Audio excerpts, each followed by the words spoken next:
All right, that's going to do it for me. Are you guys having fun? All right, your first comic, special little guest drop-in tonight. He's in town all the way from the City of Angels, all the way from Los Angeles. Very funny man. He's written for Conan O'Brien, The Onion. He's currently a writer for The Late Show with Taylor Tomlinson. We're so glad to have him back. Start clapping right now for Skylar Higley, everybody.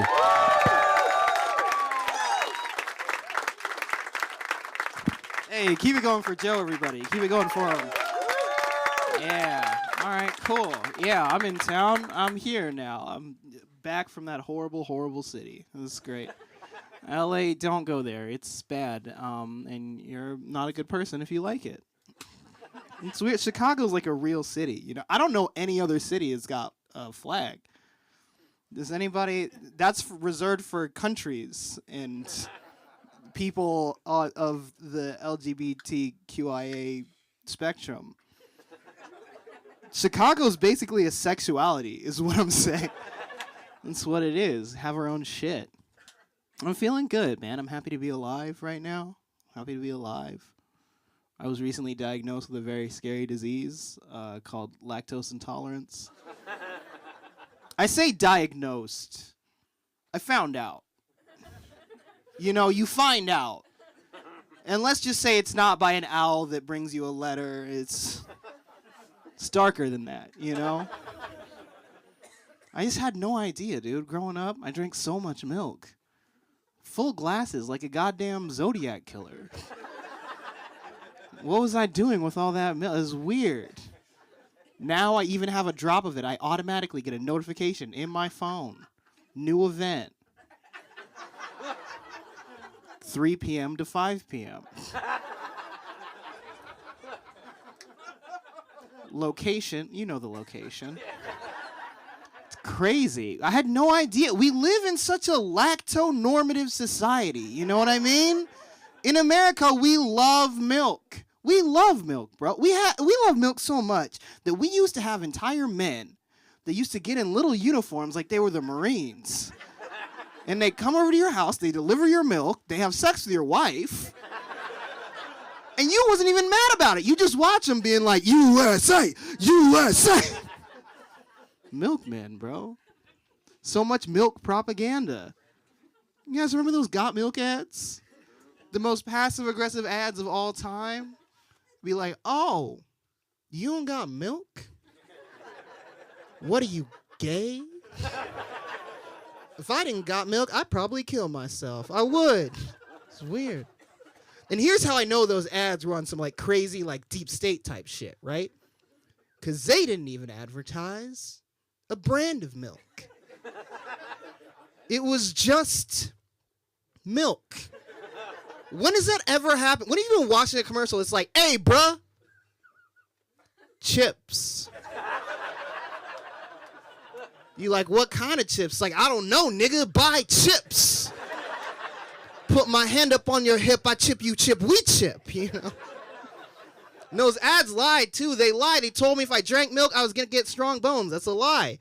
I drank all that milk. My bones are mid at best. I don't have great bones, you know? I thought I was going to get a Wolverine skeleton. Now my bones are neither thuggish nor ruggish, you know what I mean? It's crazy. Looked it up, man. Not true. Calcium's not even real. That's not right. But you can't lie about that, about food, right? Like, what's next? Do carrots not really help my vision? Can I digest gum faster than 7 years? Is cauliflower not doing ethnic cleansing on broccoli? Like, where do the lies end, bro? I can't handle it. I become like a conspiracy theorist now, but instead of talking about the Illuminati, I'm always talking about Big Dairy. I'm like, why you think they call it 1% milk, bro? Think about it. In the American workforce, what demographic of person always gets paid the least? What demographic gets paid the least is women of color. Okay? WOC. All right, flip that backwards. What's that spell? Think about it. My friends will be protesting the police. They'll be like, fuck the pigs. I'm like, and the cows, nigga, and the cows.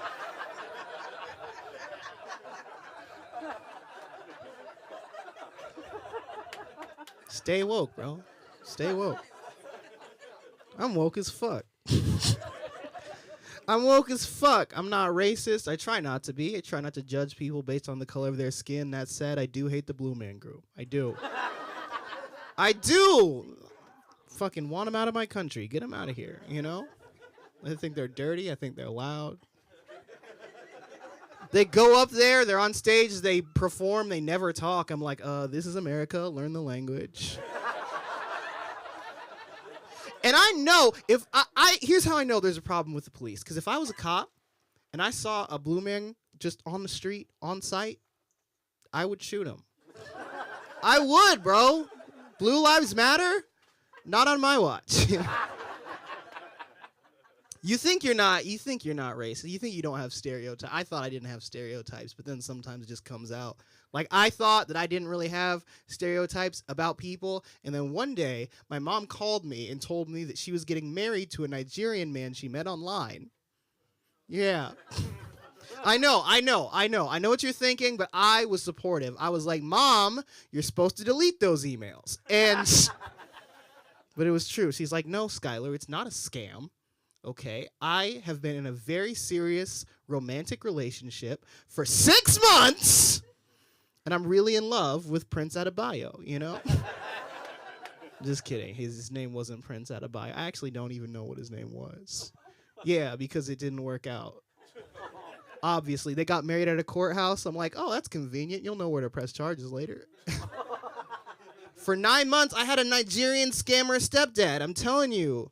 We spent time together. You know, some dads and sons play catch. We would just wire money back and forth. There's no end to that joke yet, but it's a true fact of something that happened in my life. Also, I was adopted. I have white parents. Boo. I have white parents, okay? I was raised in Salt Lake City, Utah. Trigger warning. And I said trigger warning. Calm down. I wasn't raised around any black people, and I know some people in here are thinking like, oh, that's kind of nice, but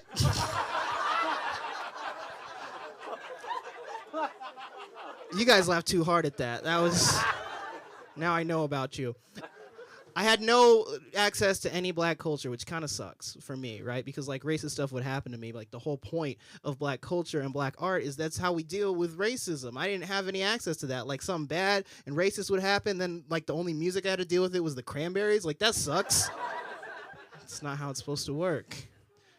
And I don't know a lot of black culture. I haven't. It's taken me time. I've had to learn over time like what black stuff is. Because the way black people react when you don't know black shit, they're so mad.